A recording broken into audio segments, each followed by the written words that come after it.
아들들아 아비의 훈계를 들으며 명철을 얻기에 주의하라. 내가 선한 도리를 너에게 전하노니 내 법을 떠나지 말라. 나도 내 아버지에게 아들이었으며 내 어머니 보기에 유약한 외아들이었더라. 아버지가 내게 가르쳐 이르기를 내 말을 내 마음에 두라. 내 명령을 지키라. 그리하면 살리라. 지혜를 얻으며 명철을 얻으라. 내 입의 말을 잊지 말며 어기지 말라. 지혜를 버리지 말라. 그가 너를 보호하리라. 그를 사랑하라. 그가 너를 지키리라. 지혜가 제일이니 지혜를 얻으라. 네가 얻은 모든 것을 가지고 명철을 얻을지니라. 그를 높이라. 그리하면 그가 너를 높이 들리라. 만일 그를 품으면 그가 너를 영화롭게 하리라. 그가 아름다운 관을 내 머리에 두겠고 영화로운 면류관을 내게 주리라 하셨느니라. 아들들아 들으라. 내 말을 받으라. 그리하면 내 생명의 해가 길리라. 내가 지혜로운 길을 내게 가르쳤으며 정직한 길로 너를 인도하였은즉 다닐 때 내 걸음이 곤고하지 아니하겠고 달려갈 때에 실족하지 아니하리라. 훈계를 굳게 잡아 놓치지 말고 지키라. 이것이 내 생명이니라. 사악한 자의 길에 들어가지 말며 악인의 길로 다니지 말지어다. 그의 길을 피하고 지나가지 말며 돌이켜 떠나갈지어다. 그들은 악을 행하지 못하면 자지 못하며 사람을 넘어뜨리지 못하면 잠이 오지 아니하며 불의의 떡을 먹으며 강포의 술을 마심이니라. 의인의 길은 돋는 햇살 같아서 크게 빛나 한낮의 광명에 이르거니와 악인의 길은 어둠 같아서 그가 걸려 넘어져도 그것이 무엇인지 깨닫지 못하느니라. 내 아들아 내 말에 주의하며 내가 말하는 것이 내 귀를 기울이라. 그것을 내 눈에서 떠나게 하지 말며 내 마음속에 지키라. 그것은 얻는 자에게 생명이 되며 그의 온 육체의 건강이 됨이니라. 모든 지킬 만한 것 중에 더욱 내 마음을 지키라. 생명의 근원이 이에서 남이니라. 구부러진 말을 내 입에서 버리며 비뚤어진 말을 내 입술에서 멀리하라. 내 눈은 바로 보며 내 눈꺼풀은 내 앞을 곧게 살펴 내 발이 행할 길을 평탄하게 하며 내 모든 길을 든든히 하라. 좌로나 우로나 치우치지 말고 내 발을 악에서 떠나게 하라. 아멘. 하나님, 이 시간 우리가 말씀을 듣습니다. 주님께서 이 말씀을 듣는 가운데 축복해 주시고 또한 우리에게 깨우침을 주시어서 우리가 지혜와 생명의 길로 나아갈 수 있도록 하나님 붙잡아 주십시오. 예수님 이름으로 기도합니다. 아멘.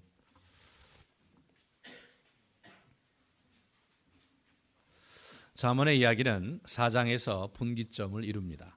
우리가 1장부터 9장까지 참 지혜로 가는 문의 여러 측면들을 이렇게 쭉 우리가 같이 살펴보고 있는데 1장부터 9장에서 4장에 이제 이어서 비로소 이렇게 쭉 전환점을 이루게 됩니다. 특별히 4장은 4개의 교훈으로 되어 있는데 첫 번째가 아주 재미나게도 이제 우리 그 다윗 얘기가 나와요. 솔로몬의 아버지 얘기가 나옵니다. 솔로몬이 자기 아버지한테 받은 교훈이 어떤 것이었는지, 자기가 무엇을 교육받았는지에 대한 간증을 하는데 사실 굉장히 파워풀하고요. 그 다음에 이제 두 번째 단락인 10절서부터 19절은 우리 두 갈래 길 해서 우리가 전형적인 그 잠언의 주제인 악인의 길, 그 다음에 지혜로운 자의 길인 의인의 길, 이 두 갈래 길을 얘기를 하고 있고, 이제 마지막에는 20절서부터 27절까지 어떻게 그러면 분별력을 가지고 의인의 길을 갈 것이냐라는 부분을 이제 얘기를 하고 있습니다. 그래서 그렇게 하면서 이제 5장으로 넘어가는데요. 4장이 이제 1장부터 4장까지 해서 좀 요약판이기도 하고 하나의 중요한 길목이기도 합니다.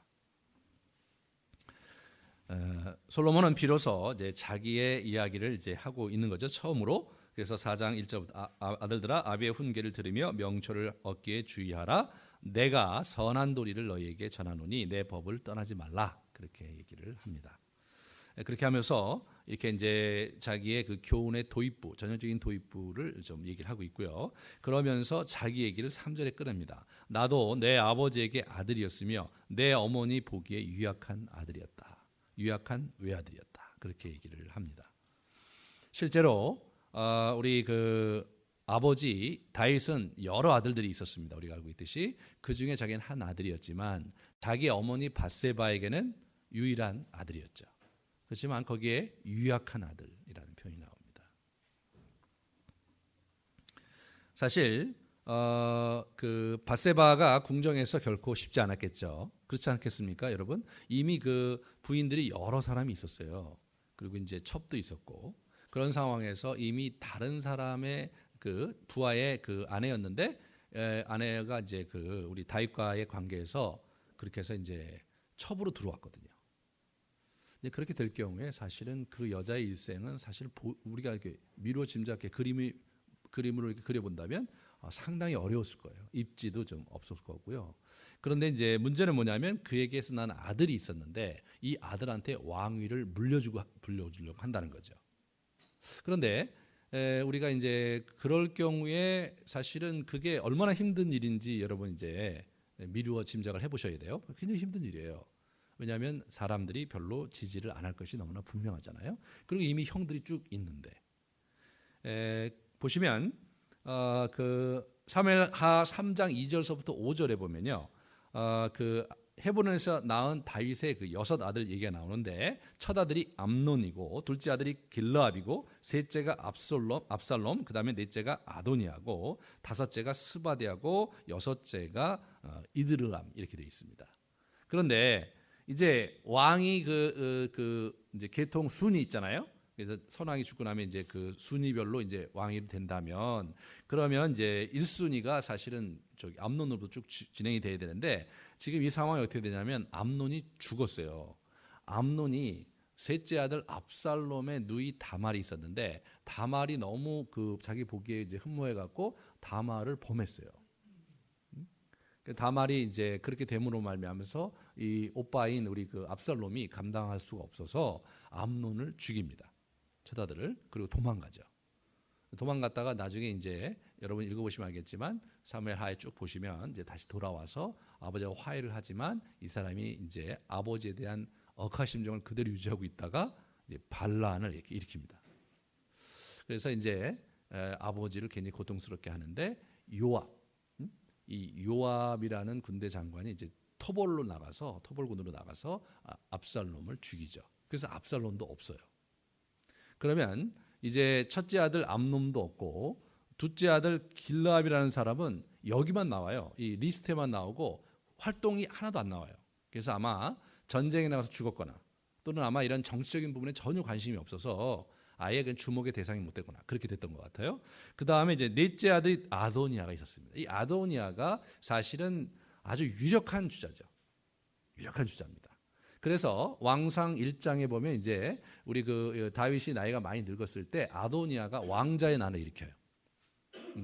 근데 그 왕자의 난을 일으킬 때 군대 장관인 요압과 그리고 그 아비아달이라고 제사장이 있거든요. 이 사람들이 그 재미나게도 이 아도니아 편을 드는 겁니다. 뿐만 아니라 그 거기에 수많은 사람들이 아도니아를 지지하는데 이 사람들이 자기 형제들인 모든 왕자들이 이제 쿠데타에 이제 이렇게 동참을 해요. 나머지 아들도 다 동참을 합니다. 그런 걸로 봐서 이 사람들은 뭐예요? 솔로몬에게 왕위가 가는 것을 싫어했다는 것을 볼 수 있죠. 그 다음에 왕의 신하된 유다의 모든 사람들이 거기 가담을 했어요. 다만 왕의 최측근인 다윗의 용사들이라고 얘기하는 친위 부대, 그리고 이제 이제 나단 선지자, 그런 몇몇 사람들이 이제 거기에 이렇게 있어요. 그런 걸로 봐서 사실은 솔로몬의 지지 기반은 거의 없다고 해도 과언이 아닙니다. 근데 그냥 상식적인 수준에 봐서도 솔로몬에게 왕위가 간다는 것은 대다수의 사람에게 있어서 받아들이기 어려운 거죠. 어려운 거예요. 그런데 왜 다윗이 굳이 그런 솔로몬에게 왕위를 물려주려고 했느냐? 그것은요, 다윗이 원했던 것이 아니라 하나님이 원하셨던 거예요. 그러니까 그것이 다윗에게 굉장히 커다란 정치적 부담이었을 거죠. 참 굉장히 어려운 거예요. 그러니까 뭐냐면 솔로몬에게 왕위를 물려주는데 쉽게 왕위 계승서열에서 사실은 솔로몬은 맨 마지막 주자였을 거예요. 당연하죠, 그죠? 위에 있는 그 우선수에 있는 사람들이 다 결격 사유가 생겨서 도저히 왕위를 계승할 수 없을 때, 그때서야 비로소 어쩔 수 없이 솔로몬에게 가야 될 것이 왕이었지. 솔로몬 자체가 그 다음 왕위를 잇는다는 것 자체는 사실은 받아들이기 어렵겠죠. 실제로 그 역사가 그것을 얘기를 해주고 있는 거예요. 그런 상황에서 우리 누굽니까? 이제 다윗이 우리 이 솔로몬을 왕위로 세우려는 부담을 가지고 부단히 노력하는데 솔로몬이 유약했어요. 자기도 얘기하잖아요. 자기는 유약했다. 그래서 이 솔로몬이 특별히 이 다윗이 특별히 솔로몬을 교육하는 데 있어서 이런 얘기를 해요. 왕상 2장 2절에 보면 너는 힘써 대장부가 되라. 힘써 대장부가 되라. 참 이 얘기는 뭐예요? 대장부가 아니라는 거잖아요. 이게 열심히 노력해야 된다는 거잖아요. 그러니까 이 다윗은요, 근육질 남자였죠. 그래서 이 사람은 이제 전쟁 이런 거에 있어서 상승 장군이었고 진 적이 없어요, 이 사람이요. 아주 싸움을 잘했던 사람이에요. 어렸을 때는 뭐냐? 곰하고 사자하고 싸워서 이 친구가 이겼어요. 돌팔매를 가지고. 근데 제 친구들 곰들이 좀 미안하겠는데, 자, 어찌됐든 이 다윗이 어린 시절부터 그렇게 보낸 사람이에요. 그런데 실제로 솔로몬은 왕궁에서 자랐을 뿐만 아니라 이게 별로 이렇게 그런 어떤 육체적으로나 전쟁에 있어서 별로 공을 세운 적이 없는 사람이 바로 솔로몬입니다. 상대적으로 아도니아는 어땠느냐? 아도니아는 외모가 굉장히 훌륭하고 출중한 사람으로 나오고요. 그 다음에 이 사람의 행실이 아주 발라서 거기 그 왕상 1장에 가보시면 알겠지만 아버지에게 한 번도 꾸지람을 들은 적이 없는 사람이었다는 거예요. 그러니까 이 아도니아가 굉장히 행실이 바른 사람 맞죠. 그렇다면 자연스럽게 사람들이 아도니아를 바라볼 수밖에 없잖아요. 그리고 인물도 훤하고 아마도 아도니아는 많은 그 군대들이 그와 함께했던 걸로 봐서 군사적 재능도 있었던 것으로 생각이 돼요. 하지만 우리 그 솔로몬 편에 있었던 군인들이 솔로몬 편에 쓴 사람은 없거든요. 왕의 친위 군대인 그 다윗의 친위 군대만, 다윗의 용사들이라고 표현되는 친위 부대만이 그쪽에 있었어요.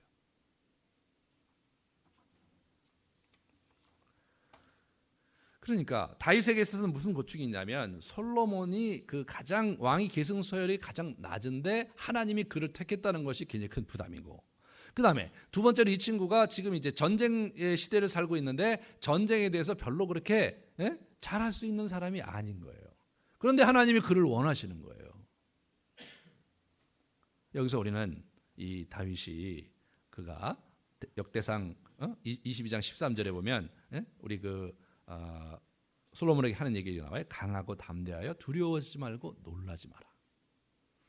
이어서 역대상 28장 20절에 이렇게 나와요. 그의 아들 솔로몬에게 이르되 너는 강하고 담대하여 이 일을 행하라. 두려워하지 말며 놀라지 말라. 강하고 담대하라. 이거 끝나는 게 아니에요.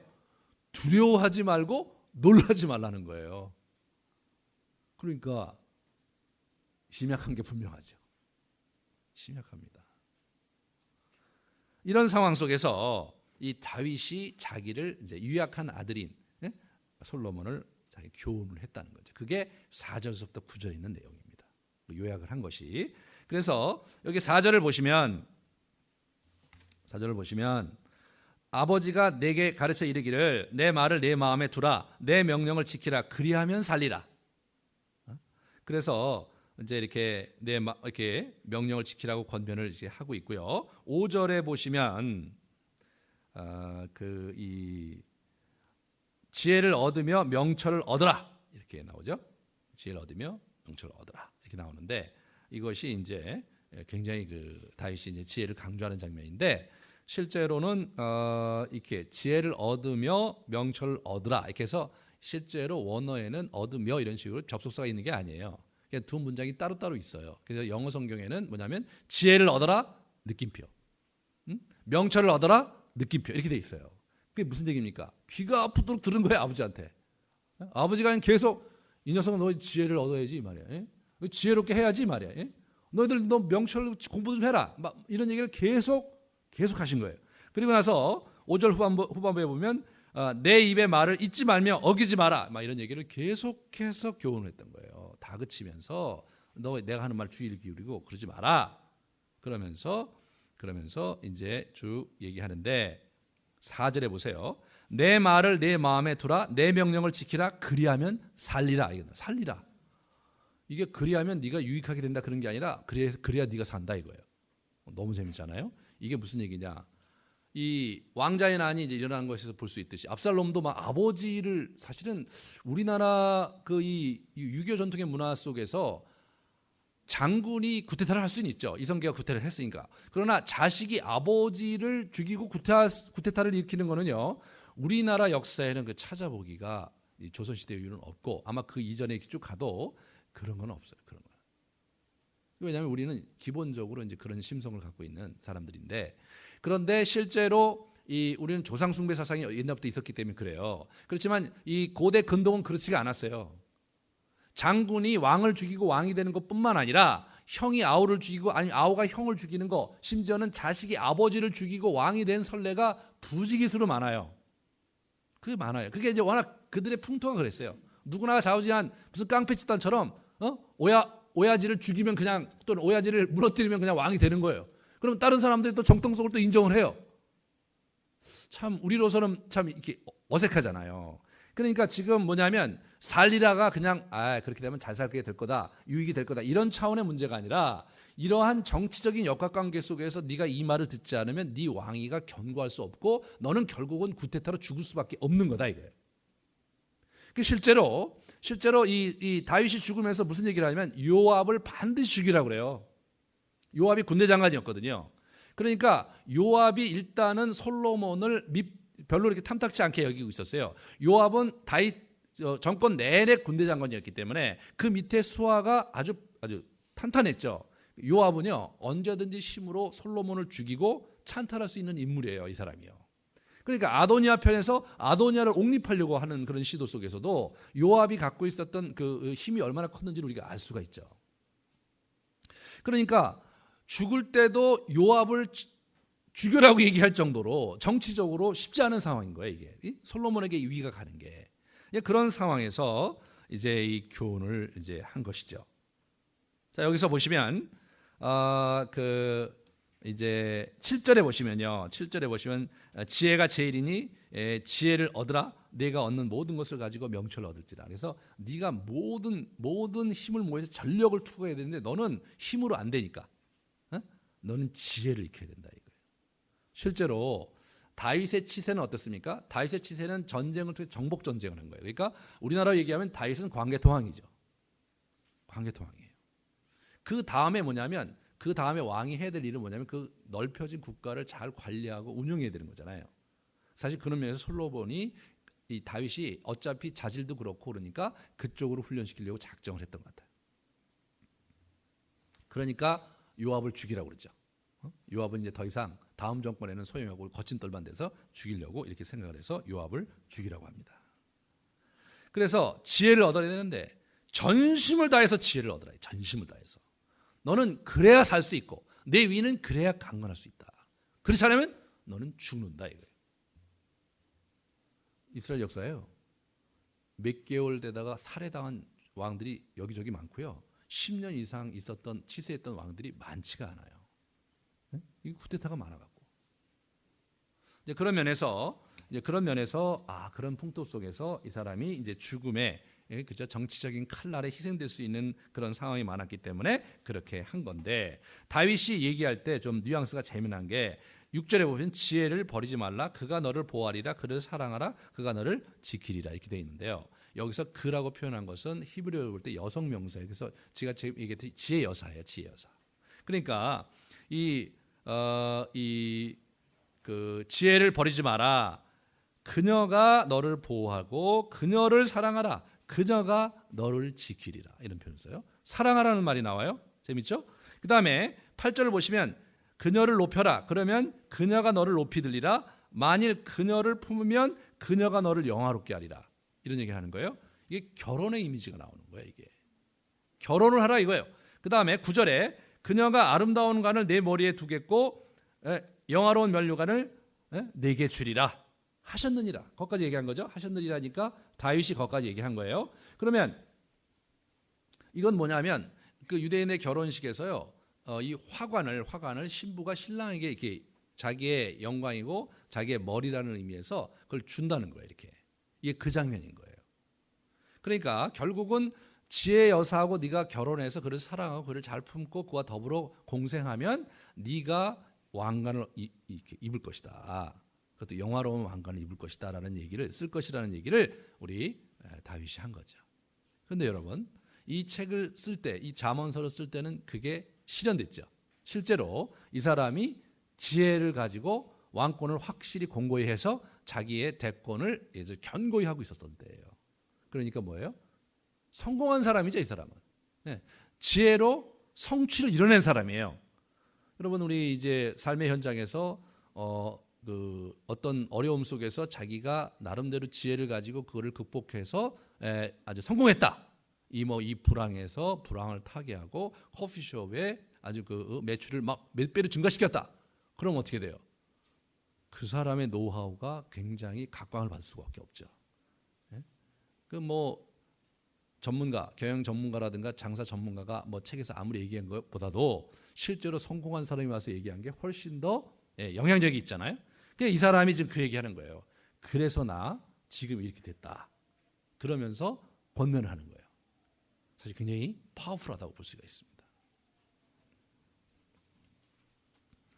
실제로 이 보면은 다윗의 유언 속에서 다윗의 그 훈계와 유언 속에서 결과를 우리가 엿볼 수가 있는데 그 열왕기상 2장 거기 보시면 2장 1절 보면 다윗이 죽는 날이 임박함에 그의 아들 솔로몬에게 명령하여 이르되 내가 이제 세상 모든 사람이 가는 길로 가게 되었으니 너는 힘써 대장부가 되고.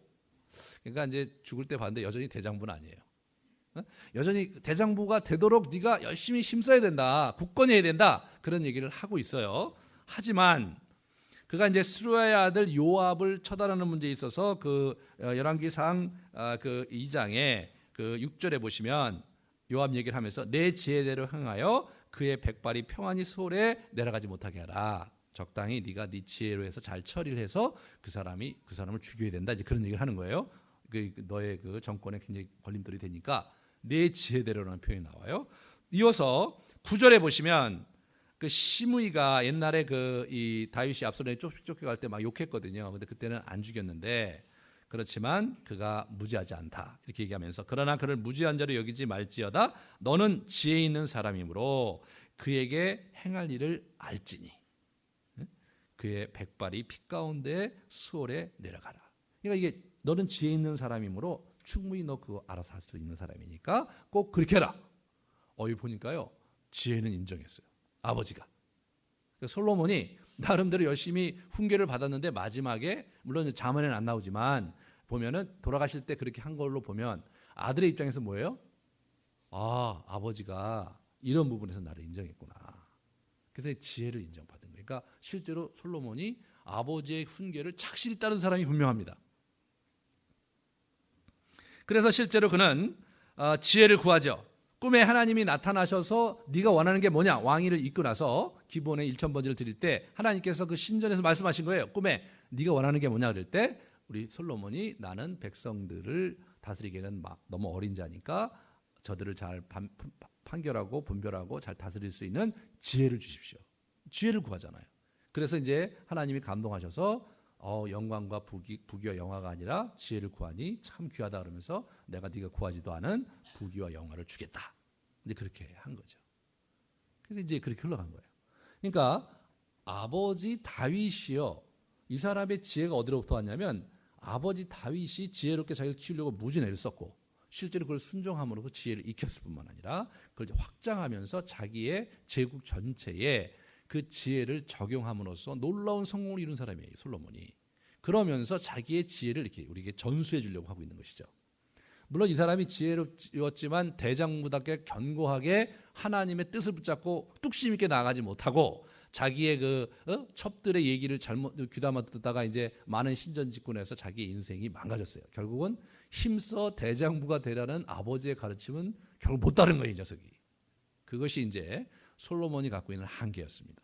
하지만 우리가 이제 솔로몬을 통해서 알게 되는 것은 이 사람도 이제 아버지로부터 훈계 이런 것들을 충분히 듣고 공부를 많이 했기 때문에 그렇게 된 것이다. 그걸 우리가 알아야 돼요. 그러므로 우리는 우리가 이제 이 교훈을 얻고 그런 데 있어서 이게 하루아침에 되는 게 아니라 착실히 한 땀 한 땀 이렇게 어린 시절부터 착실히 쌓아와서 자신의 지혜를 활용할 수 있는 그런 사람으로 우리가 학습되어야 된다. 그것을 우리가 분명히 붙잡아야 됩니다. 그러면서 이제는 두 갈래 길을 얘기를 하는 거예요. 이 두 갈래 길, 10절부터 19절의 두 갈래 길은 뭐예요? 지혜의 길과 악인의 길이죠. 악인의 길, 지혜의 길은 의인의 길이에요. 이 두 가지를 얘기하는데 아까도 말씀드렸지만 지혜의 길과 악인의 길은 어떤 것입니까? 전형적으로 우리 그 잠언에서 나오는 그 가르침의 그 하나의 패러다임이에요. 그죠? 지혜의 길, 곧 의인의 길을 가야 되고 악인의 길을 들었으면 안 된다. 그 얘기한 이 전통적인 패러다임을 갖고 있는 건데 그 얘기를 하면서 이제 넘어가는데 우리가 이제 여기서 18절, 19절만 좀 집중을 해보시면요. 이 18절, 19절을 보시면 그림을 그리는데요. 광명과 어둠, 의인의 길은 돋는 해와 같아서 크게 빛나 한낮에 광명이 이르거니와 악인의 길은 어둠 같아서 그가 걸려 넘어져도 그것이 무엇인지 깨닫지 못하리라. 그래서 의인의 길은 돋는 햇살 같다. 그래서 조금 지나면 광명이 온다는 거죠. 그러면 다 보인단 말이에요. 그것의 반대는 뭐냐면 어둠 가는 그 악인인데 어둠에 가다 보면 걸려 넘어졌는데 뭐에 걸려 넘어졌는지 모르니까 다음에 그것을 교정할 수도 없고 그래서 되돌릴 수도 없고 그러면서 계속 넘어지다가 인생이 망가질 수밖에 없는 게 어둠의 길이란 말이죠. 그러니까 지혜의 길은 돋는 해 같아서 처음에는 어선풀에 이렇게 하지만 시간이 지나면 지날수록 뚜렷해지는 거거든요. 우리가 인생을 옳은 길을 계속 가다 보면요. 그리고 계속해서 그 길을 이렇게 달려가다 보면 처음엔 잘 안 보이지만 점점 뚜렷하게 보이면서 자기 길이 이렇게 앞에 좀 더 선명하게 가면 갈수록 선명하게 보입니다. 이게. 그런데 자기가 하나님의 뜻을 갖고 갔는데 가면 갈수록 길이 선명하게 보이지 않고 어두워진다. 그럼 뭐예요? 잘못 들어선 겁니다. 그게. 잘못 들어선 거예요. 여러분의 인생의 길목에서 그런 거를 경험하게 될 때 돌이키고 나와야 돼요. 그래서 사악한 자의 길은 아예 들어가지도 말고 다니지도 말고 14절에 15절에 뭐예요? 피하고 지나가지도 말고 돌이키고 아예 떠나라. 아예 근처에도 가지 마라. 그렇게 얘기할 정도로 그 길이 결국 너의 어둠을 인도할 것이고 네 인생을 망가뜨릴 것이다. 그런 얘기를 이제 이 솔로몬이 우리에게 들려주고 있는 것이죠. 악인의 어두움의 길이 가장 문제가 되는 게 뭡니까? 걸려 넘어졌는데 사람이 한두 번 걸려 이렇게 걸려 넘어질 수 있지만 뭐에 걸려 넘어졌는지 모른다는 것만큼 불안한 게 있습니까? 넘어지고 계속 깨지고 그러는데 내가 왜 깨지고 왜 넘어지고 내 인생이 왜 그렇게 굴절되고 왜 그렇게 망가지는지 모른 채 계속해서 그렇게 살아간다는 것만큼 인생의 비극은 없습니다. 지금 우리 그 잠언은 어떻게 하나님과 이 세상에서 내 인생을 성공적으로 내 인생을 열매 맺는 인생으로 살아갈 것인가에 대한 얘기인데 우리의 인생이 지혜로운 길을 쫓아서 분별 있게 가야 비로소 광명을 만나고 뚜렷하게 열매를 맺는 삶을 살아갈 수 있을 터인데 그런데 이게 시간이 지나면 지날수록 그렇게 돼야 되는데 시간이 지나도 여전히 오리무중이다. 이게 바로 뭐예요? 본인이 어둠 가운데 있는 거죠. 그 참 우리가 우리 자신을 이렇게 이제 점검을 해볼 때 이제 그게 참 중요한 거예요. 그래서 우리가 이제 하나님의 뜻을 나름대로 이제 분별하며 설정을 하고요. 1년, 2년, 이렇게 3년 이렇게 다녀보면요. 한 3년 정도 가면 하나님께서 인도하신 게 맞나 아닌가가 분별하기 훨씬 더 아주 분명해져요. 왜냐하면 하나님께서 주신 길이라면 뚜렷한 족적과 열매가 보일 수밖에 없어요. 하나님 주신 길이 아니라면 열매가 없는 거예요. 그리고 앞으로도 어떻게 될지가 좀 오리무중이고 내 영혼이 이 길을 이렇게 계속하면 어떻게 될 것인지에 대해서 답이 안 나오고 그게 이제 악인의 길에 들어선 겁니다. 악인의 길에 들어선 거예요. 우리가 악하려고 악인의 길에 들어선 사람이 어디 있겠어요, 여러분? 잘못 가갖고 거기 가보니까 악한 자의 길에 자기가 들어와 있는 거죠. 의도적으로 악한 길에 들어서는 사람들은 좀 괜찮아요. 왜냐하면 자기가 의도적으로 악한 길에 들었기 때문에 이게 뼛속같이 악인이기 때문에 이런 사람들은요 회개도 빨리 일어나거든요. 자기가 알아요. 자기가 이렇게 가다 보면 자기가 알아요. 그래서 도망 나올 길을 갖는다는 거예요. 옛날에 그 1992년인가 그때 왜 그 다미 선교회라고 있었어요. 여러분 아시는지 모르겠는데 다가올 미래를 예비하라고 그래서 막 그냥 곧 뭐 이제 예수님 오실 거라고 해갖고 막 이제 사람들 모아놓고 어떻게 됩니까? 재산을 다 헌납받았어요. 어차피 한나라 올 거니까 이제 재산이 필요 없잖아요. 그래서 이 이장님 씨가 이제 그렇게 했는데 그것이 결국은 이제 아무것도 아닌 걸로 밝혀지고 그리고 끝났는데 재미난 것은 뭐냐면 그 돈을 가지고 이장님 씨가 빌딩을 사갖고 나름대로 재산을 축적했다는 거죠. 그는 알고 있었어요. 그 사람은요 뼛속 깊이 문제가 있는 사람이에요. 그러니까 이게 안 될 거를 염두에 두고 있었단 말이에요. 그러니까 그 돈으로 빌딩을 샀죠. 실제로 그 돈으로 해야 될 게 뭐예요? 가난한 자를 나눠주고, 그러면서 하나님을 위해서 아낌없이 쓰면서 빈손으로 기다려야 이 사람이 정말 모르고 간 거잖아요. 그러면 진짜 이 사람은 알고 갔어요. 그러니까 알고 가서 잘못된 거는요, 그게 참 벌을 받아 마땅한 거 아니에요.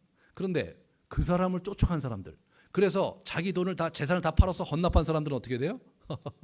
그래서 기가 막힌 거죠.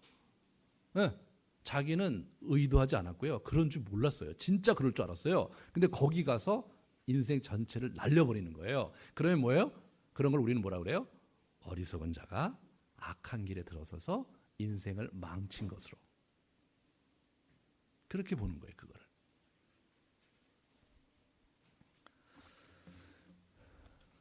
하나님께서 인도하시는 길은요, 시간이 흐르면 명료해지는 겁니다. 자기 안에서도 분명해지고, 내가 이 길을 제대로 온 게 맞다라는 분명한 자의식이 시간이 흐르면서 확고해지면 참 하나님께서 나를 광명으로 인도해 주셨구나 이렇게 생각할 수 있다는 거죠. 자, 그러면 그 얘기를 끝난 다음에 뭐냐면, 그러면 어떻게 하면 의로운 길을 선택할 수 있을 것이냐, 어떻게 하면 지혜로운 길을 갈 수 있을 것이냐를 20절에서부터 29절에 저자가 얘기를 하는데, 이 나름대로 이 도가 필요해. 도가, 그죠? 그것을 분별하는 데는 도가 필요한데, 이 사람이 얘기하는 게 마음을 잘 다스려야 된다는 거예요. 첫 번째 20절에 보시면 내 아들아 내 말에 주의하며 내가 말하는 것에 내 귀를 기울여라 하면서 도입부 문장이죠. 이 교훈의 도입부 문장이에요. 그렇게 도입부를 한 다음에 그 다음에 21절 22절에 그것을 내 눈에서 떠나지 말며 내 마음속에 간직하라 라고 얘기하면서 늘 지혜를 부팅 상황에 놔라 이거죠. 늘 사용할 수 있는, 늘 이용할 수 있는 형태로 익숙하게 네 주위에 그걸 두고, 그리고 활용을 해야 돼. 지혜를 아는 데서 그치는 게 아니라 활용할 수 있어야 되는 거죠. 그러면서 22절에 그것을 얻는 자에게 생명이 되며 그의 온 육체에 건강이 됨이라. 생명이 된다는 거예요. 그게. 그러니까 그 지혜의 길에 들어 이게 뭐냐면 생명이 된다는 거예요. 우리 안에 vitality, 생명력을 갖게 된다는 겁니다. 그렇게 얘기를 해주면서 23절부터 이분의 이제 자신이 이제 아주 굉장히 중요시 여기는 교훈을 얘기해 주는데, 그것이 무엇이냐면 생명의 근원이 되는 마음을 지켜라. 마음을 지키라. 그것이 생명의 근원이 이에서 남이니라 이렇게 되죠. 이게 원어로 보면요, 이게 뭐냐면 생명의 샘물이에요. 용솟 숨치는 샘물이 계속해서 마음에서 나기 때문에 그 마음을 지키라 이거예요. 그럼 마음이 얼마나 중요합니까? 그죠? 마음이 무거워지면 하고 싶은 일도 잘 못해요. 자기가 굉장히 재능도 많고 막 여러 가지 능력도 있고 그런 사람들이요, 마음이 무너지잖아요. 그걸 못 하잖아요. 그래서 이제 주변에 이렇게 보시면 제가 이렇게 사람을 만나다 보면 뭐냐면 지금 굉장히 어려운 처지에 있어요. 그리고 여러 가지로 볼 때 지금 참 지혜롭게 그 어려운 상황을 극복하고 나가야 되는데 마음이 무너져 있으면 뭐냐면요, 첫 번째 기도가 잘 안 돼요. 기도의 자리에 잘 못 나가요. 두 번째로 이 문제를 적극적으로 다른 시각으로 보면서 갈 수 있는데 그거를 전환을 못해. 전환을 못해요. 우리에게 오는 닥치는 어려움이라는 것이요, 어떤 시각에서 보느냐에 따라서 사실 긍정적인 것도 볼 수 있고 부정적으로 볼 수 있잖아요. 그런데 이게 잘 안 되는 거죠. 이게. 그러니까 이게 굉장히 어려운 거예요. 제가 한 10수년 전에 제가 IMF 만났을 때 저희 개인적으로 좀 이렇게 경제적으로 큰 시련을 만났어요. 근데 이게 제가요, 그 현실을 보면서 제가 계산을 해봤어요. 이 빚을 어떻게 탕감할까 계산해봤더니 15년을 열심히 일해야 되더라고요. 아, 빚이라는 게 그렇잖아요. 미래를 갉아먹기 때문에 힘든 게 빚이에요. 그러니까 그걸 생각하면요, 여러분 아무 생각이 없는 거예요. 그러면 그 15년이 지나면 내 인생이 끝이거든요. 그러면 내 인생의 젊은 날을 다 빚 갚다 끝나는 거 아니에요. 그러니까요, 이게 잠도 안 오고 아침에 일어나도 너무나 기분이 안 좋고요. 뭘 해도 즐겁지가 않아요. 뭘 해도 즐겁지가 않아. 그래서 이제 이래서 사람이 죽는구나.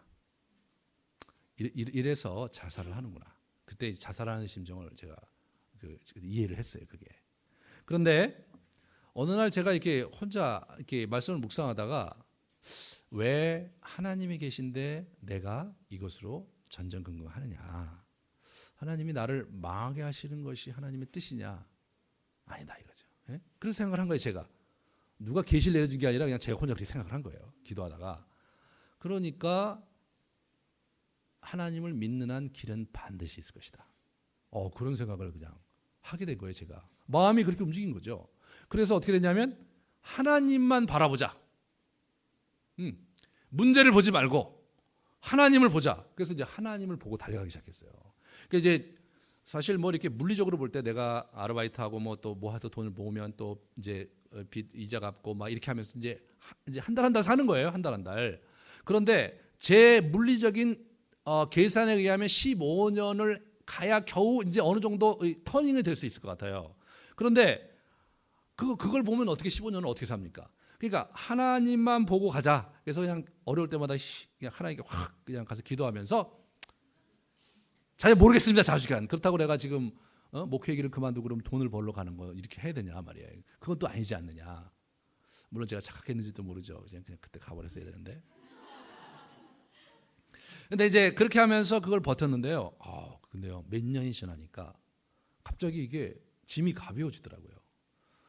제가 보면 아니 왜 이렇게 갑자기 물리적인 계산에 의하면 15년이나 흘러야 되는데 한 5년 정도 흐르니까 이상하게 그렇게 큰 부담이 아닌 거예요. 그게. 그리고 미래에 대한 소망이 다시 생기고.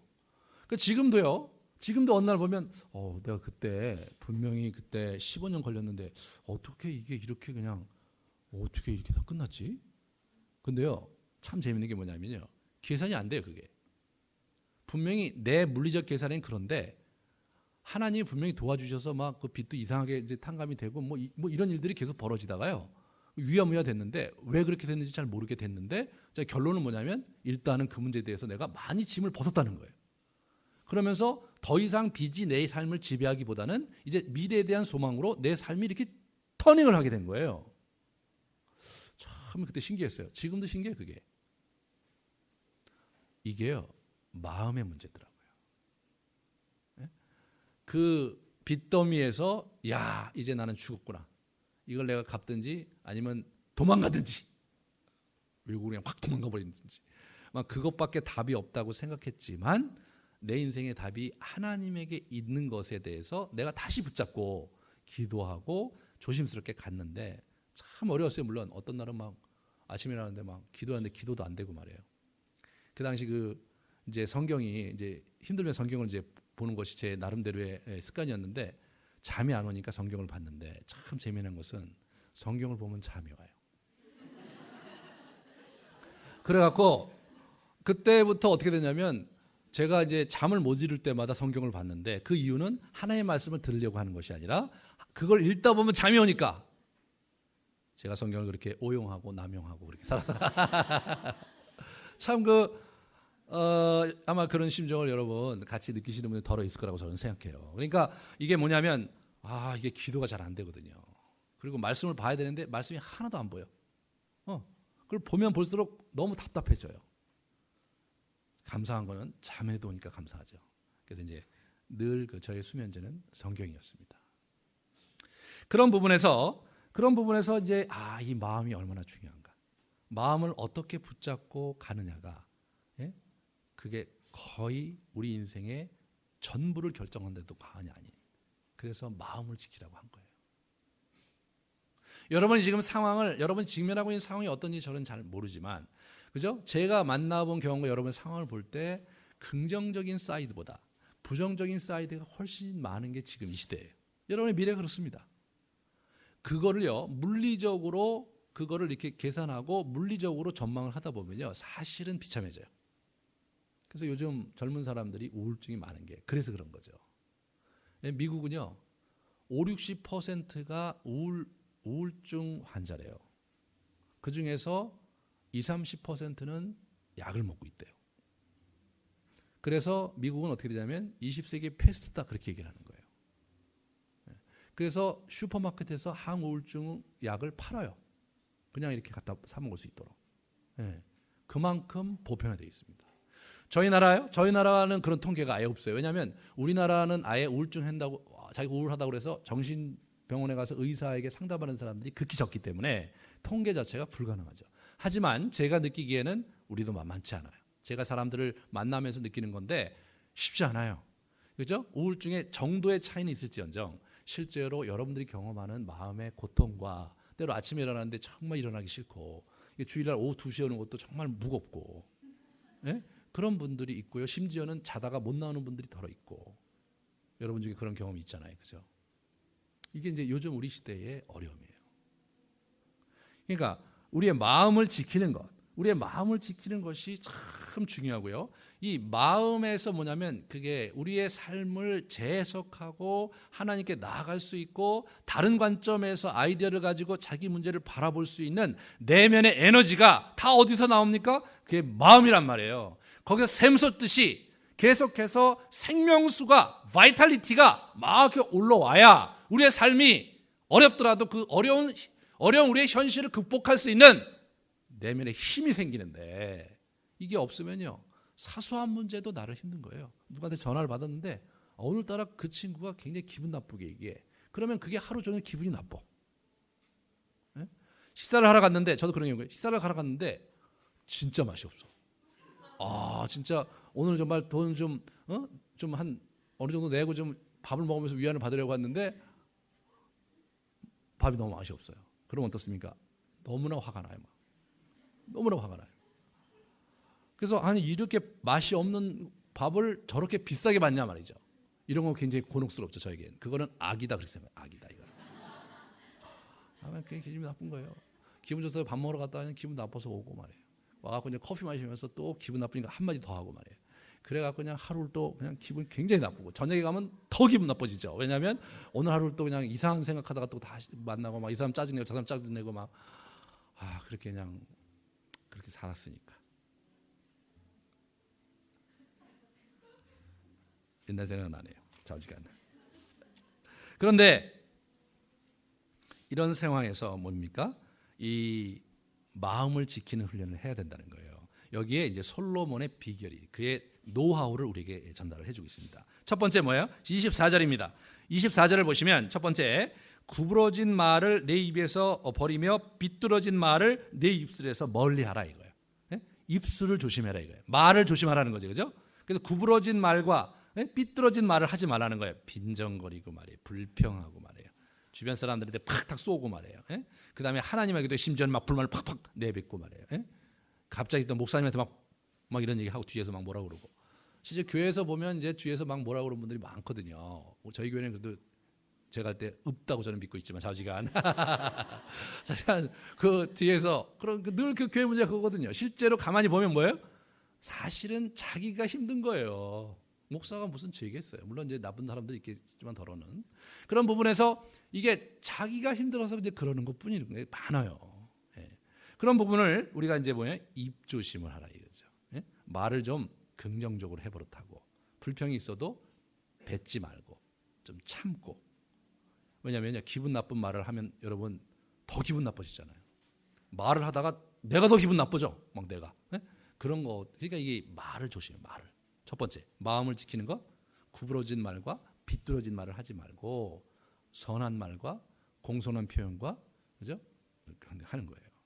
그래서 이제 이 상대방의 존칭어를 쓰기 시작하면 그 사람들한테 말을 막 할 수가 없죠. 그러십니까? 말을 막 할 수가 없어요. 그러니까 힘들 때마다 존칭어를 이렇게 써버릇 해보고 막 이렇게 해보세요. 도움이 많이 됩니다. 그 다음에 두 번째 25절은 뭐야? 눈 조심하라 이게 눈 조심. 내 눈을 바로 보며 내 눈꺼풀은 내 앞을 곧게 살펴봐라 이게. 바로 본다 이게 뭐냐면 네가 가는 길을 정확하게 목표를 보고 거길 가라는 거예요.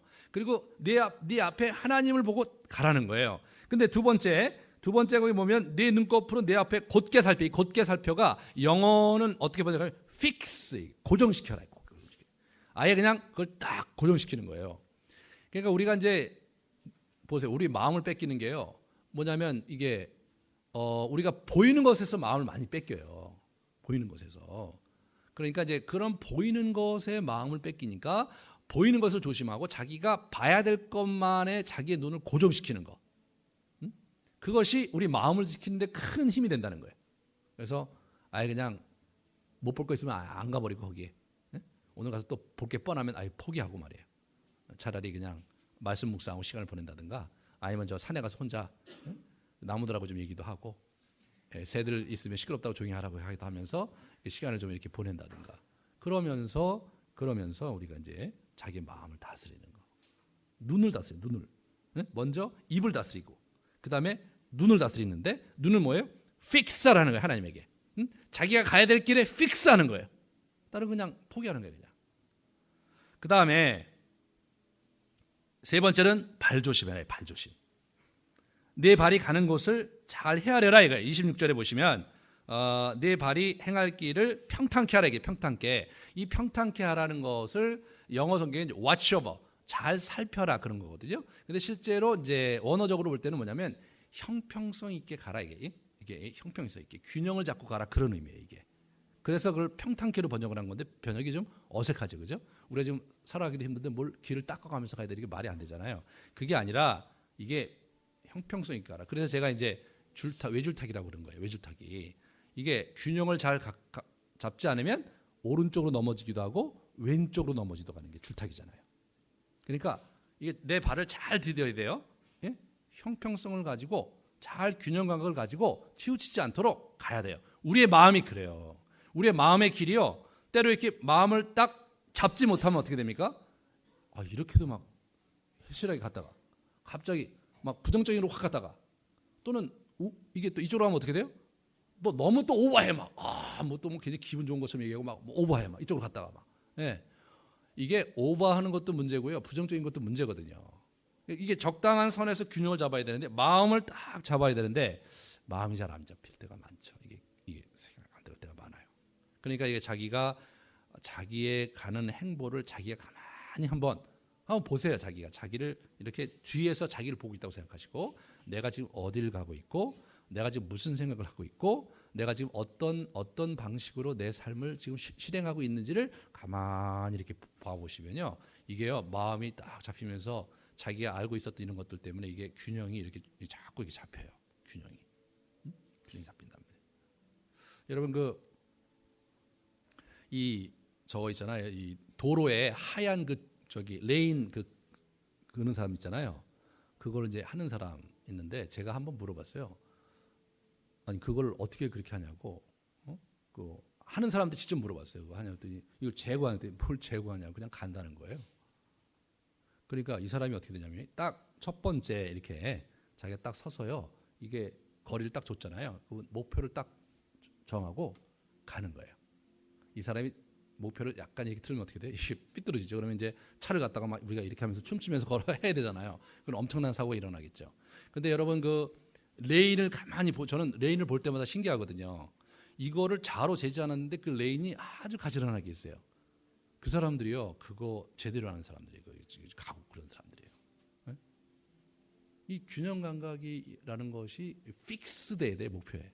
그래야지 우리가 이게 균형이 또 이게 잡히는 거거든요. 그래서 여러분들이 이제 그런 부분에서 이게 이제 그렇게 가야 되는 거고 그래서 이제 27절에 보시면 좌로나 우로나 치우치지 말고 내 발을 악에서 떠나가게 하라. 좌로나 우로나 치우치지 말고. 그러니까 이게 이쪽으로 휘치고 이쪽 해주면 이제 막 흐트러지니까 그렇게 하지 마라. 그런 얘기를 하는 거죠. 이게 뭐냐면 이 광야길 여행을 할 때 이게 조심해야 될 게 뭐냐면 이 사막을 여행하고 그럴 때는 길을 제 길을 가야 돼요. 왜냐하면 이게 길이 아닌 데가 이거 하면요 큰 차이가 나거든요. 길을 잘못 들었으면요 어떻게 됩니까? 사막 여행이라는 것은 이번에 우리 이제 1월 달에 갈 텐데 사막 여행이라는 것은 길을 잘못 들으면 진짜 대책이 없어요. 제가 한번 잘못 들었다가 이제 이게 기름이 다 없어진 거예요.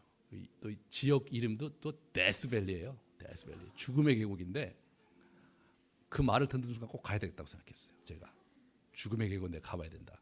그래서 이제 갔는데 길을 잘못 들었는데 거기 이제 이 지도에 보니까 거기에 이제 그 주유소가 있었어요. 갔는데 클로즈야. 이게 주유소에 이게 클로즈가 된 거예요. 그런 문제가 생기는 거예요.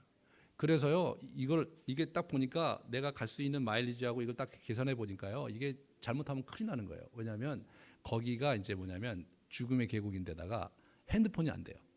그 지역에서는 핸드폰이 안 돼. 그러면 어떻게 되냐면 차 세워놓고 다른 사람 올 때까지 기다려야 되는데 그 사람도 핸드폰이 안 될 테니까 그러면 우리의 이게 이런 상황을 두고 그 사람이 어디까지인가 가서 누구를 이제 얘기를 해갖고 그 사람이 와야 되는 거잖아요. 이게 보통 문제가 아닌 거예요. 그래서 막 지도를 갖고 막 이제 가는 거죠. 문제는 뭐냐? A라는 지점에서 내가 생각할 때 가장 가까운 주유소가 거기라는 걸 지도에서 찍었어요. 그런데 지도에서 나온 메인 로드로 가니까 어떻게 되냐면 그 메인 로드가 어떻게 되냐면 우회하기 때문에 기름이 중간에 떨어질 게 너무나 명확한 거예요.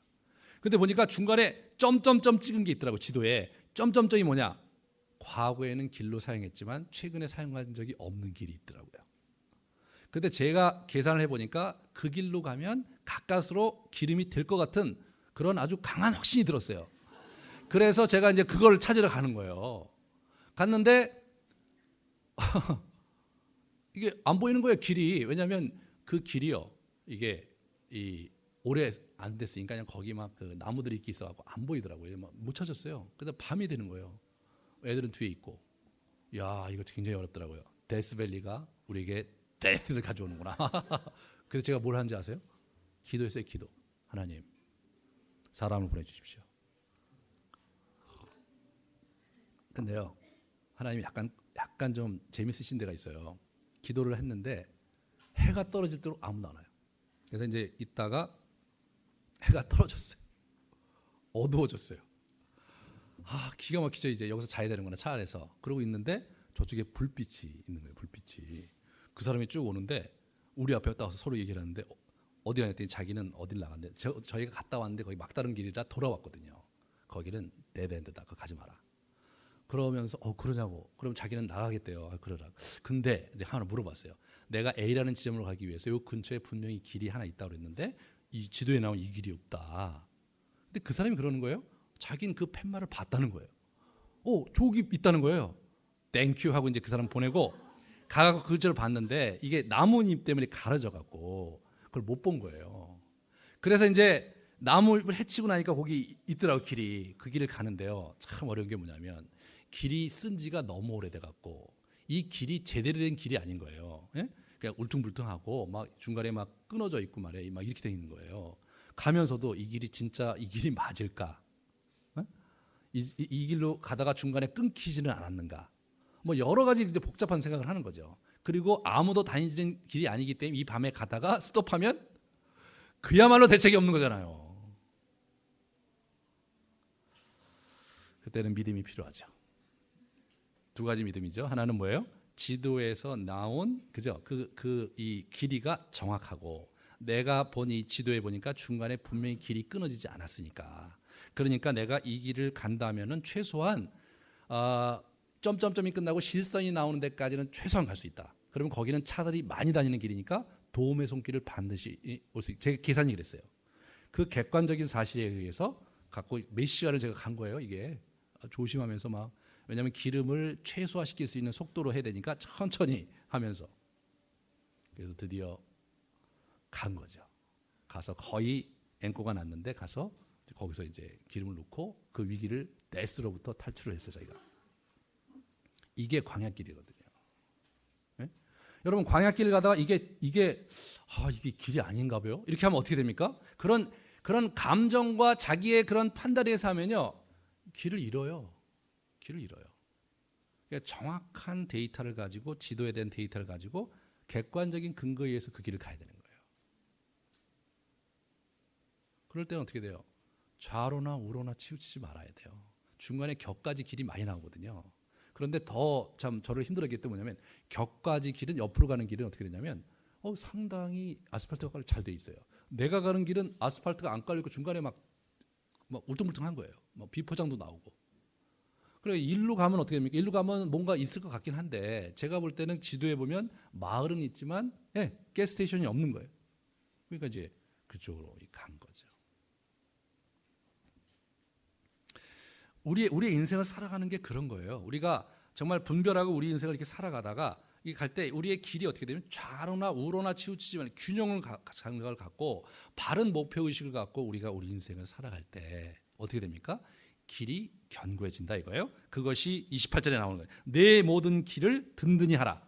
이게요. 사실은 뭐냐면 이게 그 수동태 문장이에요. 이 단어가. 근데 이걸 능동태로 번역하니까 좀 왜 그랬는지 모르겠는데 영어 성경엔 다 수동태로 돼 있어요. 이게 수동태 뭐냐면 내 모든 길이 든든히 되리라 이거예요. 내 길이 든든히 되는 거예요. 자, 든든히 되는 게 뭐냐? 자기가 앞으로 가는데요. 때로 이렇게 뭐냐면 하나님 앞에서 이렇게 자기 인생을 살아가다 보면 앞이 잘 안 보일 때가 있어요. 그럴 때 우리가 해야 될 것 중에 하나가 뒤를 돌아보는 거예요. 내가 제 길을 잘 왔나? 잘 왔나? 그럼 자기가 뒤를 잘 이렇게 돌아보다가 내 길을 제대로 왔구나 생각하면 거기 길이 든든히 쓴 거지 그게. 그러니까 인생을 살아가면 살수록 길이 든든해지면 어떻게 됩니까? 이제는 내가 곧 광명이 있는 그곳에 도달할 것이라는 확신이 있는 거예요. 이게 길이 든든히 서간다는 의미예요.